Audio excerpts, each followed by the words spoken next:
आरपीपीएस educational point में कक्षा 12 के विद्यार्थियों का एक बार फिर से स्वागत है। आप लोगों ने पिछले वीडियो में पढ़ा था वाष्प दाब अवनमन। एक अणुसंख्य गुणधर्म होता है जो अणुओं की संख्या पर निर्भर करता है, विलयन में विलेय के कणों की संख्या पर।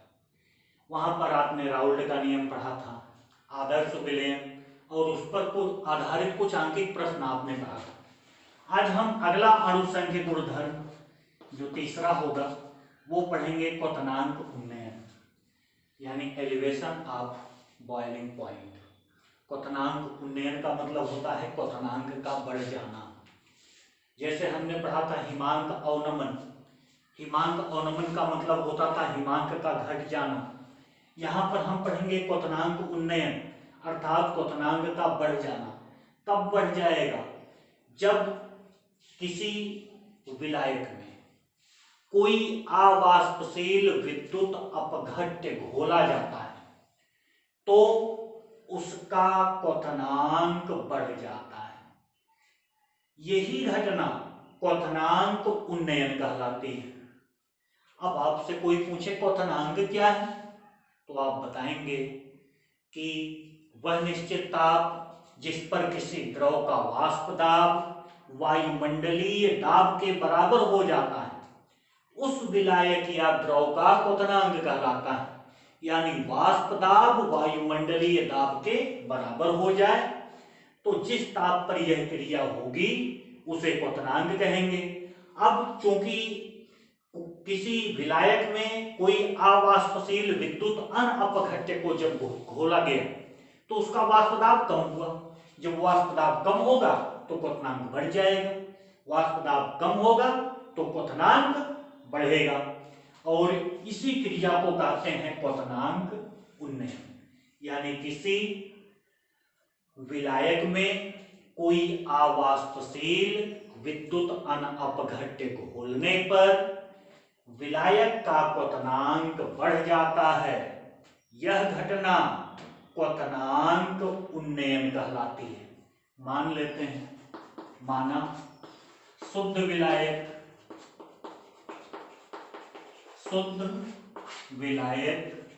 का क्वथनांक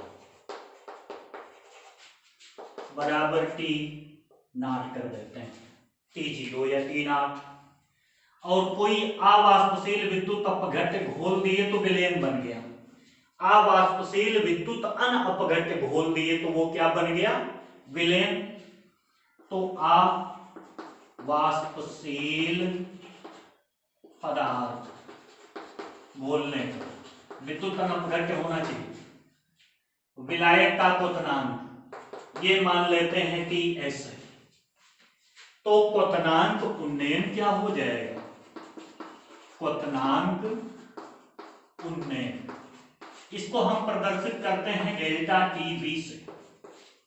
क्वथनांक उन्नयन को हम प्रदर्शित करते हैं डेल्टा टीबी से, और डेल्टा टीबी बराबर होगा Ts माइनस T नॉट। ये है क्वथनांक उन्नयन।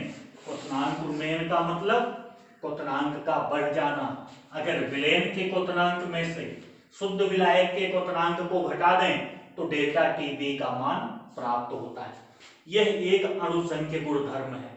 क्यों अणुसंख्य गुणधर्म है? क्योंकि यह विलयन में विलेय के कणों की संख्या पर निर्भर करता है।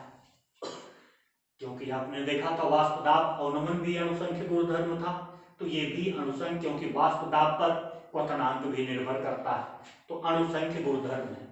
अब क्वथनांक उन्नयन,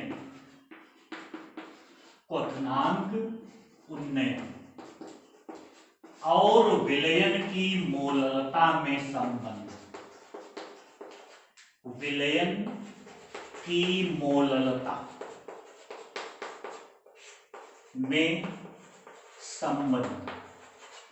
आपको मालूम है कि किसी विलयन का क्वथनांक उन्नयन विलयन में उपस्थित विलेय के कणों की संख्या पर निर्भर करता है। अतः हम कह सकते हैं कि किसी विलयन का क्वथनांक उन्नयन उसकी मोललता के अनुक्रमानुपाती होता है। या समानुपाती होता है। किसी विलयन का क्वथनांक उन्नयन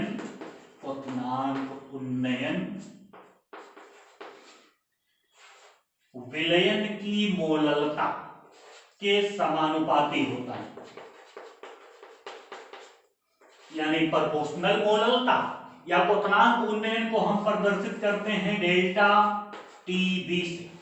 delta TB proportional small m, proportional को खत्म करेंगे तो आएगा delta TB equal to K B into m, और के बी एक स्थिरांक है, के बी बराबर स्थिरांक, और इसे हम कहते हैं विलायक का मोलल उन्नयन स्थिरांक। के बी क्या है? तो विलायक का मोलल उन्नयन स्थिरांक है। तो इस सूत्र से हम मोललता ज्ञात कर सकते हैं विलयन की, और यही है विलयन की मोललता और क्वथनांक उन्नयन में संबंध। अब हम ज्ञात करेंगे किसी विलयन के क्वथनांक उन्नयन से उसका अणुभार कैसे ज्ञात करते हैं विलेय का। तो अणुभार ज्ञात करते हैं, वो हम ज्ञात करेंगे इसमें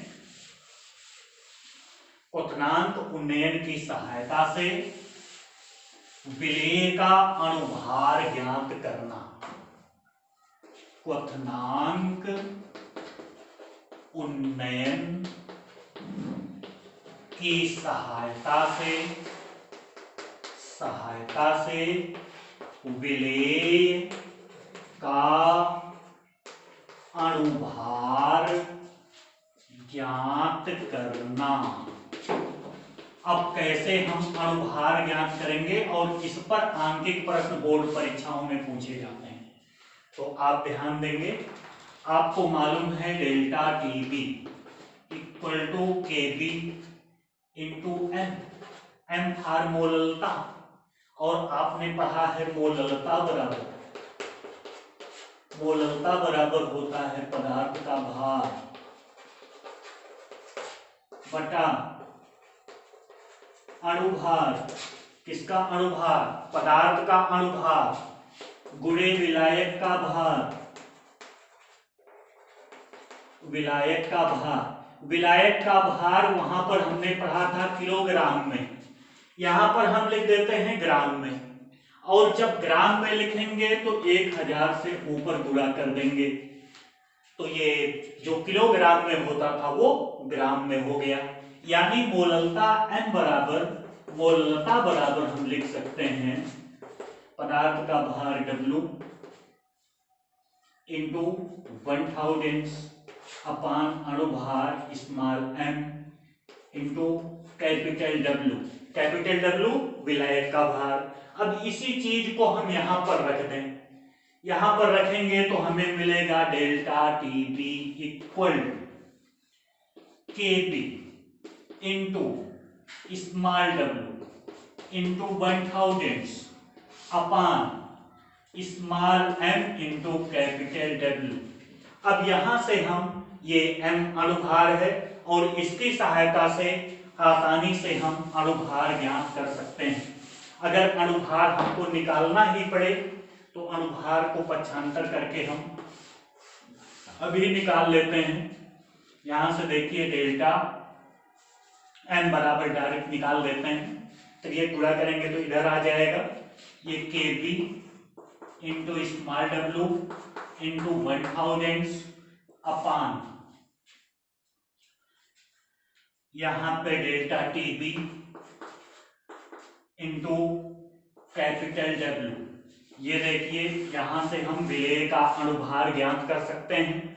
ये है विलेय का भार, ये है विलायक का भार, तो यहां से हम ज्ञात कर लेंगे। और एक सूत्र और हम डेल्टा टीबी का लिख सकते हैं, डेल्टा टीबी मोलों की संख्या आपने पढ़ा होगा, पदार्थ का भार बटा अणुभार बराबर मोलों की संख्या होता है। तो हम लिख दें K B into N into 1000 upon capital W, या फिर डेल्टा टीबी बराबर डेल्टा टीबी इक्वल टू, यहां से हम इसको किलोग्राम में अगर कर दें तो 1000 खत्म हो जाएगा, ये हो जाएगा केबी इंटू एन अपान कैपिटल डब्ल्यू किलोग्राम में। एन बराबर मोलों की संख्या है, एन बराबर विलेय के मोलों की संख्या, विलेय के मोलों की संख्या। अब हम इसके आधार पर मोलल उन्नयन स्थिरांक की परिभाषा दे सकते हैं। अगर आपसे कोई पूछे मोलल उन्नयन स्थिरांक की परिभाषा, मोलल उन्नयन स्थिरांक की परिभाषा क्या है, तो परिभाषा अभी हम आपको बताएंगे किस तरह से होगी। आपने अभी देखा डेल्टा, पहले लिख दें मोलल उन्नयन स्थिरांक की परिभाषा। अब यहां पे हमको मालूम है चूंकि डेल्टा टीबी इक्वल टू होता है KB into N upon W kilogram में। अब यहां देखिए यदि एन इक्वल टू 1 मोल और W equal to 1 kg 1 kilogram, N का मान 1 मोल हो और विलायक 1 किलोग्राम हो, विलायक 1 किलोग्राम हो और मोलों की संख्या 1 हो, तो जब 1 इसमें रख देंगे तो डेल्टा टीबी बराबर होगा केबी। यहां देखिए डेल्टा टीबी बराबर केबी, क्योंकि 1/1 यानी 1 हो जाएगा। तो हम यहां पे लिखेंगे मोलल उन्नयन की परिभाषा, मोलल उन्नयन स्थिरांक की, कि किसी 1 किलोग्राम विलायक में, 1 किलोग्राम विलायक में किसी अवाष्पशील विद्युत अनअपघट्य का 1 मोल घोलने पर जो क्वथनांक में उन्नयन होता है उसे विलायक का मोलल उन्नयन स्थिरांक कहते हैं। इसका मतलब यह है कि किसी विलायक के 1 किलोग्राम में या 1 किलोग्राम विलायक में किसी अवाष्पशील विद्युत अनअपघट्य का 1 मोल घोलने पर उसके क्वथनांक में जो उन्नयन होता है उसे विलायक का मोलल उन्नयन स्थिरांक कहते हैं। और एक और आता है मोलर उन्नयन स्थिरांक, जिसको हम कहते हैं ग्राम अणुक उन्नयन स्थिरांक। मोलर उन्नयन स्थिरांक या ग्राम अणुक उन्नयन स्थिरांक। तो जब हमें मोलर उन्नयन स्थिरांक निकालना होता है, जब हमें मोलर उन्नयन स्थिरांक निकालना होता है तो हम विलायक को 100 ग्राम कर देते हैं, और जब मोलल निकालना होता है तो विलायक को 1000 ग्राम कर देते हैं। तो 100 ग्राम करेंगे तो ये हो जाएगा के इंटू 100 अपॉन डेल्टा टीबी गुणे डब्ल्यू। ये देखिए डब्ल्यू ग्राम में ही है, ये है मोलर उन्नयन स्थिरांक। यहां के बराबर है मोलर उन्नयन स्थिरांक, यहां के इक्वल टू मोलर उन्नयन स्थिरांक। अगर परिभाषा इसकी देना पड़े तो वैसे ही देंगे, किसी विलयन में या 100 ग्राम विलायक में, 100 ग्राम विलायक में किसी अवाष्पशील विद्युत अपघट्य का 1 मोल घोलने पर उसके क्वथनांक में हुआ उन्नयन विलायक का मोलर या ग्राम अणुक उन्नयन स्थिरांक कहलाता है। मोलर या ग्राम अणुक उन्नयन स्थिरांक। तो दोनों सूत्र हम यहाँ पे लिख देते हैं, आप लोग दोनों को याद रखिएगा और उस पर आधारित प्रश्न भी पूछे जाते हैं।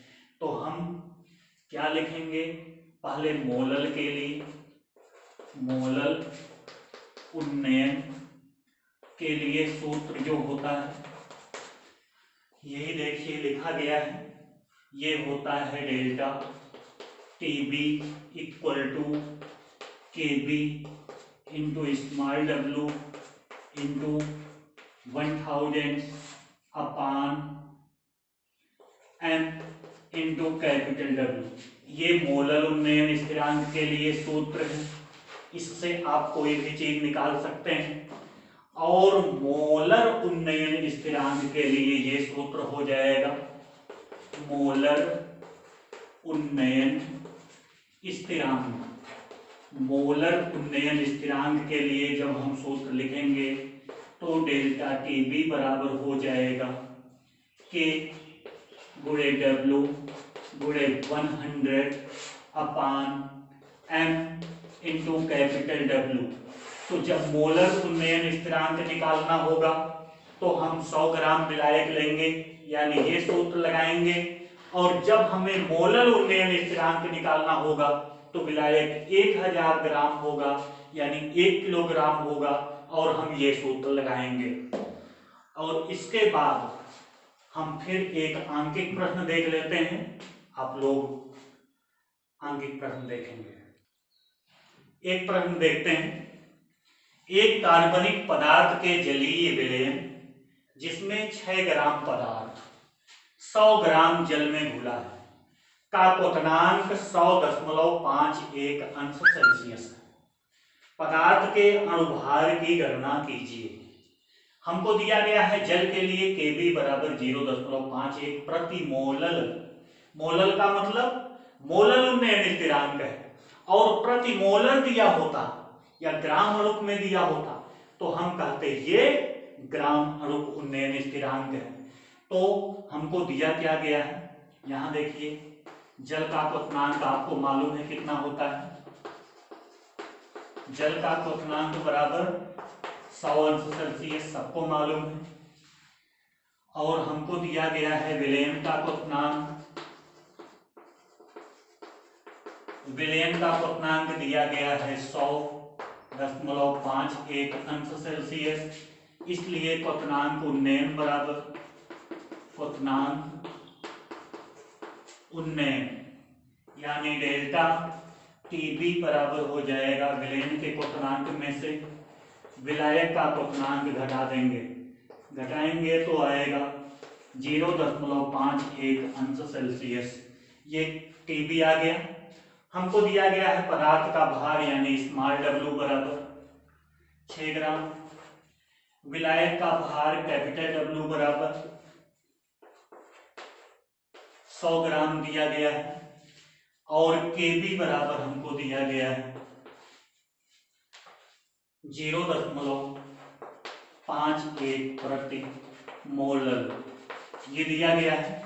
अब आपको एक सूत्र बताया गया होगा, वो पता होगा, आपने पढ़ा है delta TB equal to KB into small w into 1000 upon m into capital W।